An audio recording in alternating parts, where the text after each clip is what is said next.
Greetings everyone, this is Force Nature of Top Tier Tips, and I welcome you to your prime spot for tips and tricks to help you level up at DOA6. Alright, in our last session we took a look at brake gauge meter management, so just basically managing your gauges.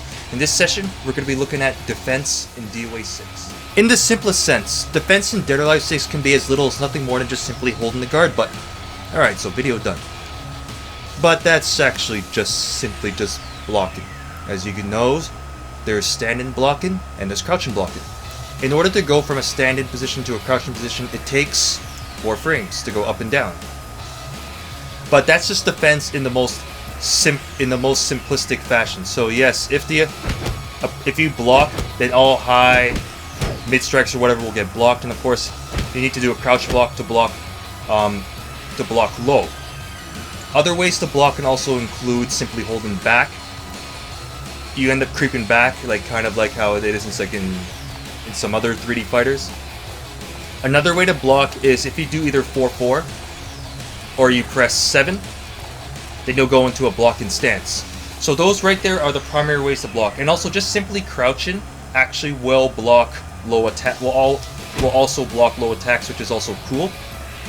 So, but this is kind of just blocking in a kind of, like I said, a kind of relatively simple sense. It is nice that there's 3 ways to block. I'll say right now, I don't really recommend the creeping back. I don't like that, and I don't think it's really necessarily the best habit. What you can do is simply press the block button. If you need to attack, just press the attack button.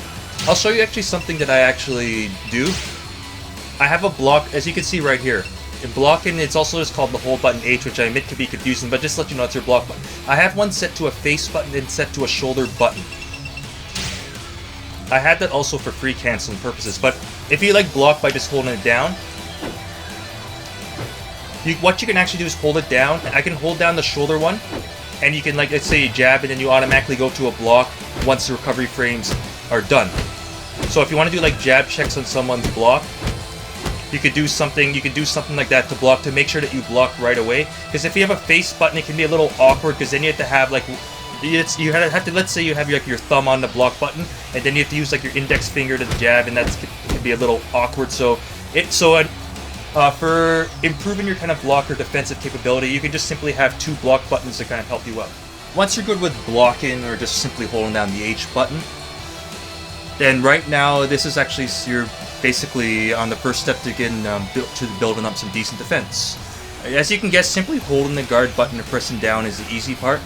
The hard part is actually having the discipline to make sure that you block long enough and that you don't end up missing an opportunity to counterattack your opponent. But the main thing you want to know is that if you end up, let's say, releasing guard or attacking at the wrong time, like when your opponent either has frame advantage over you or if they have any sort of advantage, and if you attack at the wrong time, then you'll see that, and the opponent will end up being able to get a counter hit on you. So for instance, the most common move for getting counter hits are 6Ps, forward punches, also known as just your mid elbow or your fastest mid punch. If this connects while it intercepts someone, you get counter strike. The main thing about defense, of course, is trying to avoid that. So I mean, if you want to know straight up with regard to defense, jabs will beat out elbows. So if you're afraid of getting hit by that, then you can use jabs. And the only thing to worry about is any sort of high crush type of move. A big aspect of defense and in DOA and just simply guard and all that is based around having the patience to be able to block, string pressure. There's a lot of different strings that you have to know about in DOA6, and a lot of that stuff honestly will come with experience. But the main thing to keep in mind is when you block a lot of strings in DOA, what will end up happening is that the person who blocked the string will be at advantage. Right now, for instance, if I end up putting PP6K on a block, I'll end up being a -13. What that means is that if I just stop right there and the opponent knows that I'm not going to do PP 6P 2K, then they can choose to interrupt me with either with a fast poke of their own, like a 6P, jab jab, 6K, although they need to be certain that I don't do, for instance, PP 6K 2K. If I finish the string, then at that point my offense stops whatsoever, and if the opponent knows that's the end of the string, then for instance there you can get punished. And in this case, it would be a low throw to be able to punish you. But as you see right here, right now, I have on now the move details box, which is your best friend in trading mode. This tells you, well, basically a lot of details. It tells you the frames, like damage, but the main things that I want you to really pay attention to is frames, advantage, and the bottom part which says type. For type, you want to know if something's like high, mid, low, or if it has tracking. If you see right here with Ayane, alright, her something like her PP tracks, but her PP 6K, like the last hit doesn't track. So if something doesn't track, that means that you can hit it with a sidestep. You can end up doing your trusty sidestep attack to avoid it. And I'll let you know in DOA6 that sidestep attacks are really good. So a large implementation of your defense is also knowing when to sidestep. A common way is if you know an opponent's going to do a linear attack, or for instance like a linear string of some sort, then if you block the first hit, as long as the second part doesn't jail, then you can end up performing a sidestep attack after. So for close range defense, you're either going to be using your sidestep attacks to avoid linear moves, or what you're doing is seeing what strings the opponent's put on their block. If they are playing unsafe and doing strings on the block, for instance, like PP, 6 PP, or 6 PP on block, you see this is minus 11, minus 12 advantage for the attacker. That means that the opponent can get in a guaranteed throw attempt after that. See, so I mean, as you see right there, if you're at minus 12, then a 7 frame or 10 frame throw can generally hit easily if there isn't too much pushback.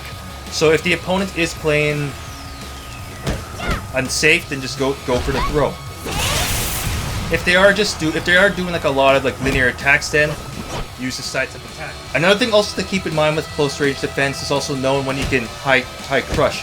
For instance, something like Kasumi's 6 PP or her 6 PP. The second hit is a high attack. So for instance, if the Kasumi likes to use 6 PP, what you can actually do is duck under the first hit. So for instance, if the first hit were to get blocked, then you can end up ducking another one, or if like the first hit whiffs, then you can duck under the high and either go for like a forward throw, or just go for a punish of your choice. To be on the safe side, if you know that the second hit you're gonna go under it, then you can even just go for a high crushing, for instance, like a high crushing low or something like that to be on the safe side. Like if you don't trust your reaction to duck, then duck and throw punish, or duck and like go for like a fast attack and like that. Because the safe route is usually just to use a high crush of some sort. Once you feel comfortable with close range defense, so close range blocking, crushing, punishing, intercepts and stuff like that, then now you'll be looking at kind of mid-range defense. Alright, mid-range defense is essentially going to be focused around footsies. In the simplest terms, footsies is hovering around both yours and your opponent's kind of tip range if they're attacks. And kind of just like going in and out, so hovering around the tip range. And if the opponent throws anything out, either being ready to block, or if they whiff, end up using something that you can like whiff punish with. Like for Ayane, she can like use like 3 H+K, 3 PP, 4K. There's different various things you can use or like that. You have to look for your opponents, what moves they can use like from around mid-range they can use for if the opponent, for instance, whiffs something in front of you. Or if, for instance, if you block something, if the move is, if you know it's not a frame advance, for instance, I showed you the move details box earlier, you can tell if something is going to be positive or negative. If they end up doing something that ends up being like considerably negative on block, then of course you can go for the appropriate punish. If they do something really slow, and especially if it's linear, then you usually should have enough time. If it's let's say it's something that's probably like definitely something that's like 20-25 frames or slower, then usually if it's a linear move, then you should have enough time to be able to react with a sidestep attack to punish it. Or you can like do a fast intercept like jab jab, KK, stuff like that. So for defense from around mid-range, such as footsies, in this case, the focus, aside from of course trying to make the opponent whiff, the focus is just simply kind of like controlling the space. Like if the opponent runs at you, then use a fast intercept. Again, it's actually the same kind of, it's similar intercepts to close range, although you need to like watch your range. Like again, if someone like runs at you, jab, jab, 6P, 2P, KK. I mean, it might be a bit different based on your characters, but under most circumstances, those kind of pokes, those things that are like between 10 to like 13 frames are usually okay. I mean, for mid-range, you can also use 3K. Like right now, we're focusing around defense because, of course, for offense, there's also, I mean, you're going to be trying to poke or use attack, for instance, that can be like frame advantage on an opponent's block.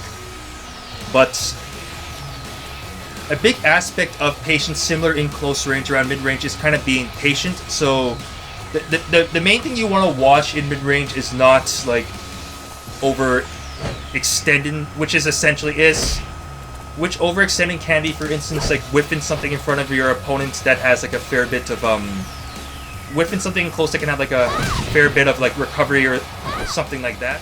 And the last part of defense we're going to be looking at in this session is now long-range defense.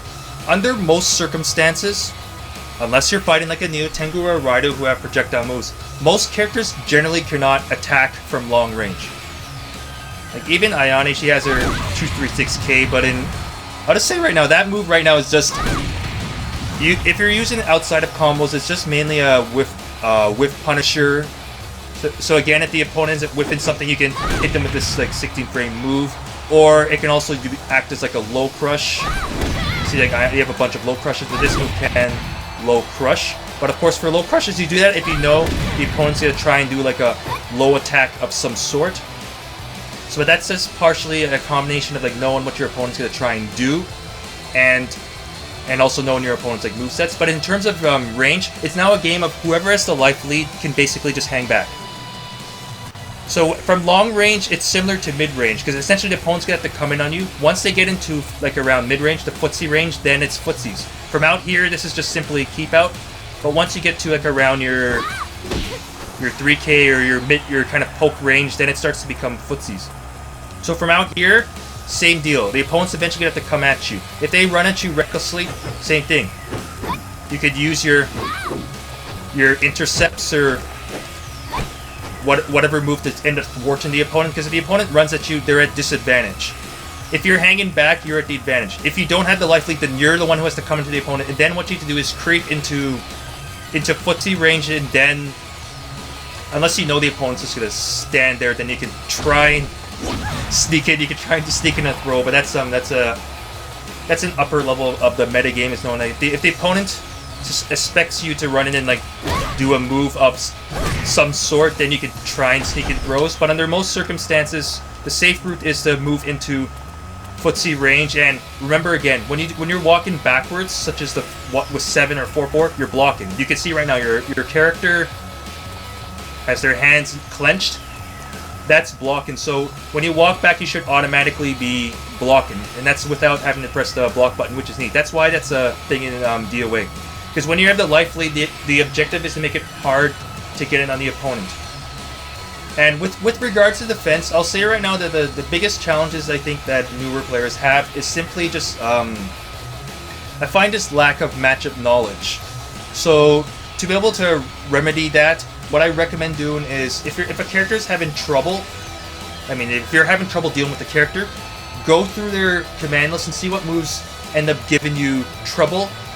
And then if you take note of what moves give you trouble, then what you can do is turn on the... See, in free training now, you're able to turn on the moves and like see the properties of the moves. For instance, if something like Ayane's 4P gives you trouble, like you can see right now, it's 15 frames, it's tracking. If the opponent blocks it, you'll be at -15 with back turn, which is really like -20 because it takes 5 frames to turn around and block. So back turn is treated as -20. You have to note that it has high follow-ups and low follow-ups. So hint, hint, there are no mid follow-ups. So that means that you can, if you block the first part, you can literally always do a fast high crush in the second part. In this, you'll either beat out the follow-up by speed, or you'll go under. But that's just an example there with Ayane. I'll let you know. Yeah, for defense in DOA seems hard just because of how many strings you have to take count of and stuff like that. And of course, if you block something like this, you could punish with whatever you want because yeah, like minus 30 if you know an opponent. Hint, hint. Nico also has a minus 30 on block string, which shouldn't really get used. But yeah, I'll just let you know, defense in DOA is hard because of the strings and having to call out delays, stuff like that. For calling out delays, you simply have to make the read. But if you know, for instance, that the follow-up will always be a high, then you can like do a fast 2P. But yeah, that's the tough part of defense, is being able to call out free cancel. Alright guys, that's it for now. Just for short, the keys to defense is simply just being patient, knowing how your opponent tries to pressure you, so using strings, knowing when to call out free cancels, knowing when to high crush, and of course, I mean, adopting, if you're unsure how to go about pressuring your character, or if they're trying to pressure you hard, then adopt a defensive playstyle and guard. If you know that the opponent has done something unsafe, then you'll have to go for the appropriate punish. Because if you don't punish strings or any unsafety from the opponent, they're just gonna abuse that on you. But the main thing that, of course, is that you could be scared of is making sure that you don't get kind of like counter hit at the wrong time. But don't worry, you will get that with experience and know not to get stunned like that. Anyways, if you have any further questions, feel free to contact me on my YouTube, Twitter, or Twitch. So that means leaving a comment down below.